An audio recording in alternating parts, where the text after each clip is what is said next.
অনেকে চাইতেছে ভাই একটু বলেন। দেখো আমি একটা জিনিস বলি, কখনো কারোর সাথে প্রতিযোগিতা করো না, সবসময় নিজের সাথে প্রতিযোগিতা করো। তুমি আগে এসএসসিতে কেমন স্টুডেন্ট ছিলা, তুমি ইন্টারে কেমন স্টুডেন্ট হয়েছো, তুমি এটা জাস্ট কম্পেয়ার করো, কম্পেয়ার করে সেইভাবে পড়াশোনা করো। যেমন এই দেখো অনেকে যখন এই যে সফলতার গল্প বলে, দেখো গ্রুপে অনেক বুয়েটে চান্স পাওয়া ভাইয়ারা, বুয়েটে চান্স পাওয়া আপুরা বলছে যে আমি এসএসসিতে আমার 4.78 ছিল, এসএসসিতে 4.78, সে ঢাকা ইউনিভার্সিটিতে চান্স পাইছে, সে মেডিকেলে চান্স পাচ্ছে, সে বুয়েটে চান্স পাচ্ছে। তাহলে অসম্ভব বলে কিছু নেই, সবই আসলে সম্ভব, চেষ্টা করলে সবই আসলে সম্ভব।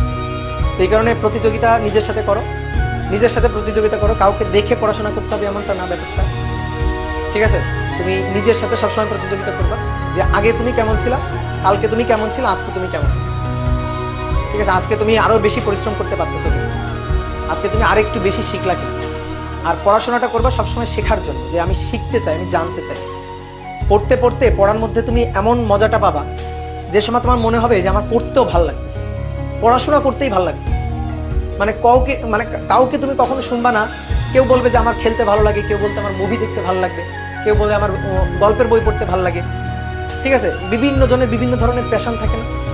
তো দেখবা তুমি চেষ্টা করো এরকম করার, তাহলে দেখবা মজা পাবা, পড়তে তোমার ভালো লাগতেছে, যে আমার পড়তে ভালো লাগে, আমি পড়ার মধ্যে মজা পাই, আমার পড়তে ভালো লাগে।